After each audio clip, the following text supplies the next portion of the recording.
Il est 20h sur les antennes de la télé Futur Média. C'est parti pour le sommaire de ce journal. La refondation de l'école sénégalaise, une urgence pour un système éducatif qui repose sur des valeurs traditionnelles. C'est la vision du chef de l'État. Macky Sall a présidé ce matin l'ouverture des assises de l'éducation. Les 5 corps des Sénégalais décédés en Espagne sont arrivés ce mercredi à Dakar. Les familles des victimes dénoncent la non-assistance de l'État du Sénégal.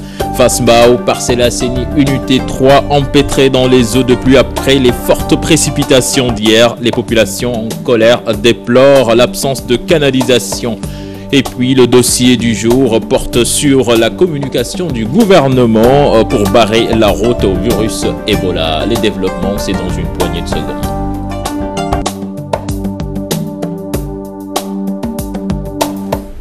Mesdames et messieurs, bonsoir. Sarah, bonsoir. Bonsoir, cher Tidiane. Les assises de l'éducation nationale ouvertes ce matin sous la présidence effective du chef de l'État, Macky Sall, face à la crise qui secoue l'école, prône la refondation du système éducatif. Le chef de l'État veut en effet une école qui repose sur des valeurs traditionnelles. Il promet de mettre en œuvre les recommandations issues de ces assises avec la mise en place d'un comité de suivi. Aminata Mbariso et Modou Diop.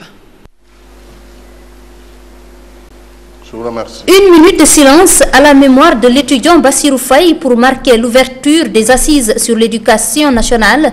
Un signal du président de la République pour une autre école, une école de meilleure qualité. J'ai décidé au lendemain de mon accession à la magistrature suprême de créer un mécanisme pour consulter tous les acteurs afin de redessiner les contours d'un nouveau système éducatif qui nous soit propre et capable de porter notre grande ambition de développement économique et social. Les assises de l'éducation nationale, 33 ans après les États généraux sur l'éducation et la formation, le ministre de l'Éducation nationale fonde beaucoup d'espoir à ce rendez-vous. Nous avons organisé d'abord des concertations préliminaires. C'est cette nouvelle méthodologie d'un travail préparatoire avant les assises proprement dites qui nous permet de penser que cette fois-ci nous aurons des résultats consensuels. Un espoir qui peut se concrétiser avec la mise en œuvre des recommandations qui seront sorties de ces assises, mais le chef de l'État indique que la mise en œuvre va se faire sur la base du possible. Je veillerai également au respect de nos engagements. Je suis le représentant du syndicat. Engagement sur la base du possible. Une école basée sur des valeurs traditionnelles avec l'enseignement de l'arabe et des langues nationales, c'est la conviction du chef de l'État.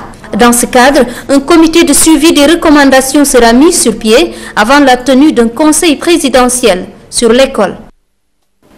Ouverture donc ce jeudi des assises nationales de l'éducation, des assises qui ont vu la nomination de Mamadou Lamine Dianté comme porte-parole des organisations syndicales, l'occasion pour ce dernier d'appeler le chef de l'État à mettre en œuvre les accords signés avec les syndicats de l'enseignement, accords signés il y a tout juste un an. En préalable pour lui, avant de penser à la refondation de l'école sénégalaise, Mamadou Lamine Dianté, que je vous propose d'écouter au micro d'Aminata Mbariso et Modou Diop.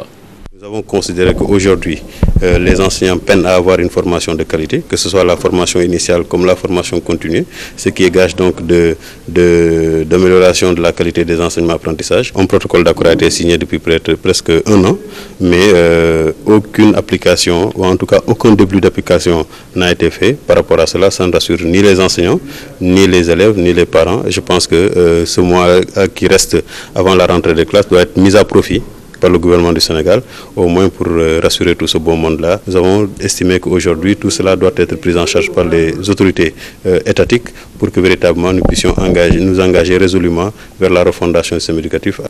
Restons toujours sur ces assises de l'éducation avec la refondation de l'école sénégalaise, en défi à relever pour Mamadou Ndoye. L'ancien ministre et expert en éducation est conscient que cela ne sera pas chose facile. Il propose d'augmenter le budget de l'école pour y arriver. Mamadou Ndoye, que je propose d'écouter, toujours au micro d'Aminata Mbariso et Modou Diop. Tous nous venons de l'école que nous voulons réformer. Ça veut dire que nous sommes les fils de l'école que nous voulons changer. nous avons les habitudes de cette école, nous avons les représentants. Donc nous-mêmes déjà, nous sommes les premiers obstacles. Deuxièmement, il y a aussi qu'il faut réaliser un certain nombre de conditions. Par exemple, comment faire entrer le patrimoine endogène dans l'école? Comment l'élaborer de façon à ce que ce soit quelque chose qui soit la base d'un enseignement, d'une instruction, que ce soit la base d'une éducation. Et tout cela, il y a tout un travail qui est à faire, qu'il soit un travail linguistique, un travail didactique, un travail d'édition à faire. Nous parlons de toute autre chose avec les corps de ces 5 Sénégalais décédés en Espagne le 8 août dernier. Ces corps arrivés à Dakar hier, mercredi. Le directeur général des Sénégalais de l'extérieur pense que l'État du Sénégal a fait son devoir.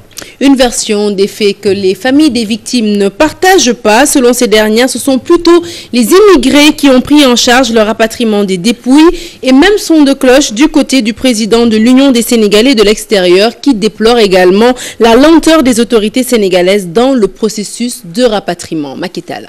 Il y avait de l'émoi et de la tristesse aux frais de l'aéroport. Les corps des 5 Sénégalais décédés dans un accident en Espagne ont été accueillis hier soir par leur famille sous une fine pluie.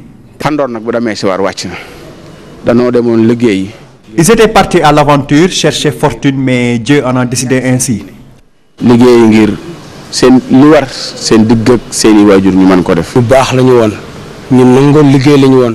On habitait ensemble, c'était des gens bien, exemplaires et travailleurs. Directeur général des Sénégalais de l'extérieur, Sori Kaba compatit à la douleur et revient sur les dispositions prises par l'État. Le consul général du Sénégal à Madrid, qui a pris toutes les dispositions avec un avocat espagnol, qui a permis de mettre à leur disposition tout le montant nécessaire. Des parents et amis des victimes prennent à contre-pied Sori Kaba. Selon eux, les moyens financiers ont été mobilisés par les immigrés. Ce sont les musulmans qui sont sur place qui ont débloqué les moyens afin de financer les frais. Juste dire que dans des circonstances comme celles que nous vivons aujourd'hui, il n'est pas très indiqué d'installer la polémique. L'État du Sénégal, comme il a l'habitude de faire, à chaque fois que de besoin, a apporté toute la protection nécessaire pour le rapatriement des 5 dépouilles de ses compatriotes qui ont perdu la vie. Président de l'Union des Sénégalais de l'extérieur, Famara Sow déplore la lenteur dans le processus de rapatriement. On ne critique personne, mais 15 jours pour rapatrier des dépouilles, c'est long. On a déjà eu des cas similaires, mais ça n'a pas duré pour autant. L'accident s'est produit le 8 août dernier dans la province de Castellón. Serigne Mamor Maké Ibn Mourtada était présent à l'aéroport. Il a prié pour le repos éternel des défunts. Makital, merci. Je vous le disais, en sommaire, Parcelles Assainies, Unité 3 et Fass Mbao patauge après les fortes pluies d'hier. Les populations sont excédées par l'absence de canalisation. Elles demandent à l'État du Sénégal de leur venir en aide, mais déplorent également le comportement de certains habitants qui profitent de la pluie pour vider leurs égouts. Fatima Taba, Alioune Diagne. Unité 3 des Parcelles Assainies, Talimam Diarra de Fass Mbao, inondées après les pluies d'hier. Dans ces 2 quartiers de la banlieue dakaroise, les populations dénoncent l'absence de canalisation. Les pluies d'hier ont causé cette situation et c'est dommage, car on n'a pas de canalisation et puis la route a été très mal construite.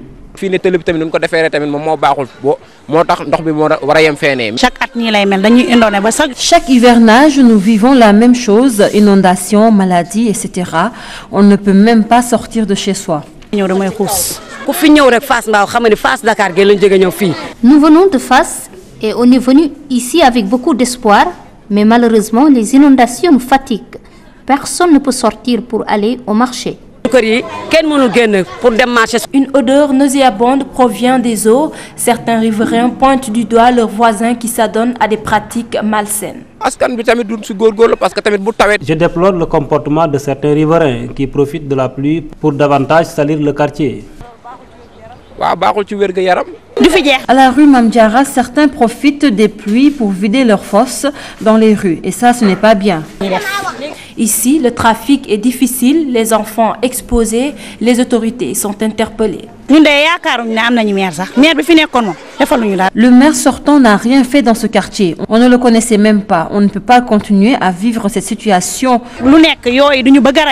Sur place, des motopompes pour débarrasser les eaux. Ce, en attendant les prochaines pluies, les populations veulent des canalisations. Et nous parlons à présent de cette 14e réunion du comité de pilotage du programme national de développement local, un programme qui s'articule autour d'actions stratégiques toujours au profit des collectivités locales, malgré certaines contraintes que rencontrent les acteurs sur le terrain. Plusieurs acquis, Sarah, ont été réalisés à travers leurs actions de développement, selon le ministre de la Bonne Gouvernance. Compte rendu signé Aïssatou Païfal et Maria. Plus de 7 milliards de francs CFA alloués au démarrage du projet Piste communautaire. Objectif, contribuer à l'émergence des collectivités locales par le désenclavement de certaines zones rurales et la facilitation de leur accessibilité. Le monde rural, l'intérieur du Sénégal, est un intérieur du Sénégal enclavé, qui n'est pas utile, qui n'est pas productif et qui n'est pas relié au Sénégal vivant, c'est-à-dire Dakar et ses environs, c'est-à-dire le littoral et le reste du Sénégal. C'est pour cette raison que le PNDL, dans le cadre d'un projet appelé projet Piste communautaire, a estimé devoir mettre en place avec nos partenaires techniques et financiers, notamment la Banque africaine de développement, l'OFID, un projet devant permettre à ce monde rural de pouvoir être relié sur lui, de pouvoir relever le pari du renouveau productif, de pouvoir faire face aux défis de la commercialisation des produits agricoles, mais aussi de pouvoir accéder aux services socio-économiques de base, tels que la santé, tels que l'éducation, pour lesquels il est indispensable de relier le monde rural avec le reste du Sénégal. Du fait de leur enclavement et de leur pauvreté, certaines collectivités ont été ciblées. 1115 villages sont déjà ciblés dans cette première phase. Je pense que 187 communautés rurales également sont ciblées. Plus de 30 000 km de pistes rurales, ou en tout cas de routes rurales, sont également des objectifs à atteindre par ce grand projet du chef de l'État. Sondjara et Fatick, première localité bénéficiaire de ce projet.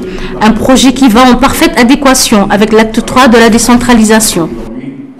Aïssatou Païfal, le CORED officiellement installé hier. Certains journalistes jugent légitimes les reproches du chef de l'État par rapport à la théâtralisation de certaines revues de presse, entre autres. Et face à cette situation, les journalistes interrogés par nos reporters affirment qu'il est temps de mettre un terme à ces dérives et pour cela, le tribunal des pairs pourrait être la solution, mais des préalables s'imposent. Ibrahima Kamara.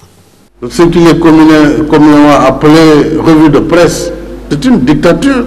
La revue de presse telle qu'elle est pratiquée dans certains supports médiatiques au Sénégal ne laisse pas indifférents les journalistes.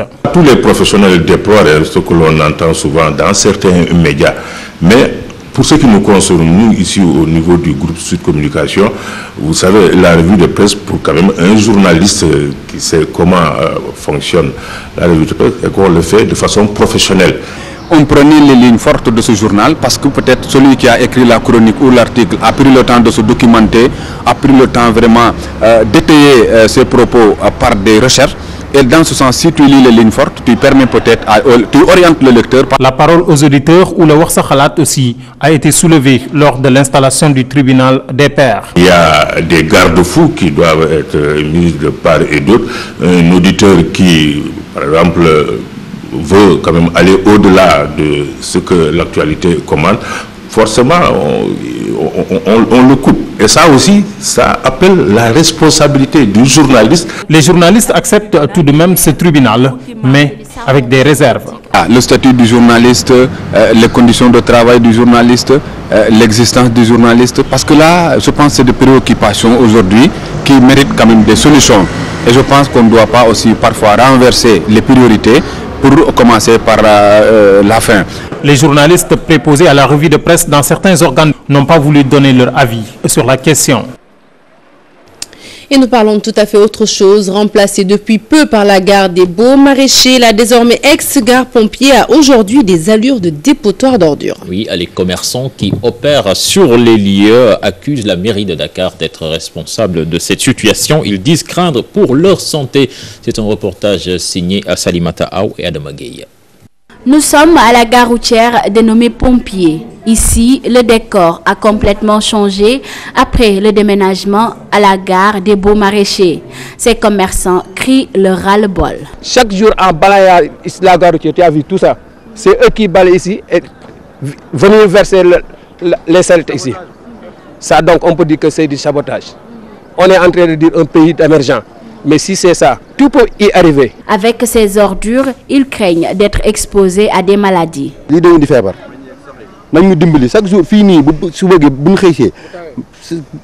Nous sommes exposés. Le matin, il y a beaucoup de vers de terre. On nous traite comme des animaux. Ils ont délocalisé les transporteurs. Ça suffit. Il ne faut pas tirer sur l'ambulance.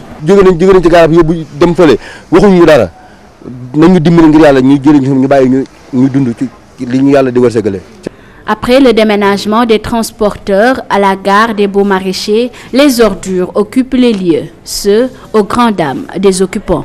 Le maire Khalifa Sall, de lui dire, c'est lui qui est le maire de Dakar.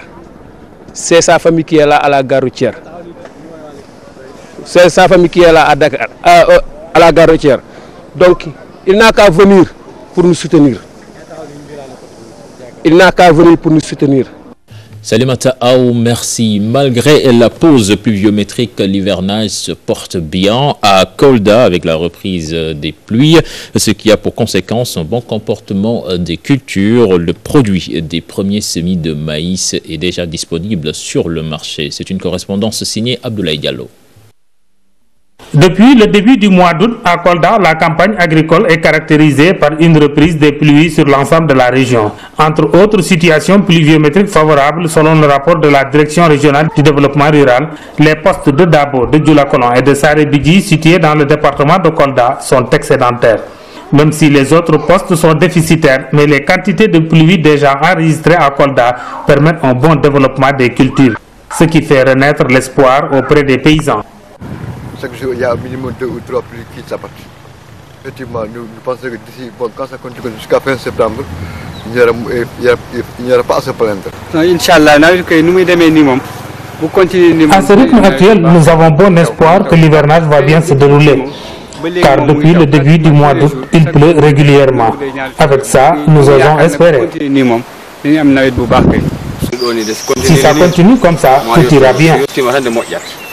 Le produit des premiers semis de maïs de case a fini d'envahir le marché. L'autre partie est en montaison. Le sorgho de case des premières vagues de semis est au stade de levée. Le mil souna est par endroits en pleine épiaison. Après une pause pluviométrique qui avait perturbé le déroulement de l'hivernage, présentement nombreux parmi les paysans de Kolda se sont réorientés vers la culture de variétés à cycle court telles que le niébé et la pastèque. Mais les paysans de Kolda attendent toujours leur semence de sésame. Sur le plan phytosanitaire, il est signalé la présence de Kantari dans le département de Médina Yoro Foulah et de la cochenille de la papaye à Kolda. À présent, le dossier du jour qui s'intéresse à la communication du gouvernement pour barrer la route au virus Ebola. Transparence, prévention, riposte, telle est la stratégie mise en place par les autorités, Sarah. Tout à fait, cher Tidiane. Reste à savoir maintenant si cette stratégie, si les Sénégalais plutôt sont réceptifs aux messages envoyés. Pour certains, des efforts sont encore à fournir. Et pour le spécialiste de la communication en santé publique, Hassan Touré, il faut une lutte multisectorielle et miser surtout sur de gros moyens financiers pour assurer une prévention correcte. C'est donc le dossier du jour. Il est signé Ngonengam. Tel un fin jour, le gouvernement abat ses cartes pour faire face à Ebola. Le cœur de toute cette stratégie, en plus du plan de riposte, mettre tout au clair. Nous voudrions, comme nous l'avions promis, être très transparents dans tout ce que nous faisons, même dans le détail aujourd'hui. Une approche multisectorielle décentralisée pour l'autorité, mais déjà, le spécialiste de santé publique lève le carton jaune. Prudence. Le gouvernement du Sénégal, depuis les premiers cas en Guinée, a pris les mesures qu'il fallait dans un premier temps. Mais il ne faut pas tomber dans l'optimisme béat. Et la communication est centrale dans ce combat. La cible est-elle si informée que ça? Beaucoup de personnes qui n'ont pas d'informations claires et nettes concernant le virus Ebola, parce qu'il y a certains d'entre nous qui ne suivent pas la télé, qui n'écoutent même pas les radios, et il va falloir qu'ils soient dans le bain. Il faut par exemple que le ministère de la Femme puisse être impliqué dans les actions de vulgarisation, de sensibilisation et d'information. Il faut également que le ministère de la Jeunesse, par exemple, dans les camps de vacances qui viennent de démarrer, puisse se saisir de la question et travailler là-dessus. Mais il faut parallèlement mobiliser l'ensemble des acteurs du milieu médical comme l'ensemble des acteurs du milieu non médical. donte nag ñu ngi jéem waaye nañ ko yokk parce que yokkute moo lay yokk ci li nga bëgg waaye bu ñu fekkente ne yokkuñu ko wala ñu defee ne fii ñu toog rek foofu la déedéet. Au-delà des spots radio et télé, élargir donc le champ dans le domaine de la communication, cela en vue d'un réel changement de comportement. man salaamaaleykum doy na lépp ku ma fekk sama liggéeyukaay dama téye machine kon du ma mën a def leneen lu dul sëgg ci sama machine mën nga ma jox xaalis ma teg ko waaye bu dul loolu bëriwuma li may joxe loxo. Je me méfie parce que j'ai déjà un produit, un désinfectant. Avant Ebola, avant que l'Ebola soit là, je le faisais à chaque fois arriver à la maison. Je nettoie mes mains avec ce produit-là avant de faire quoi que ce soit à la maison. Dans ce type d'épidémie, il faut aller au-devant des choses.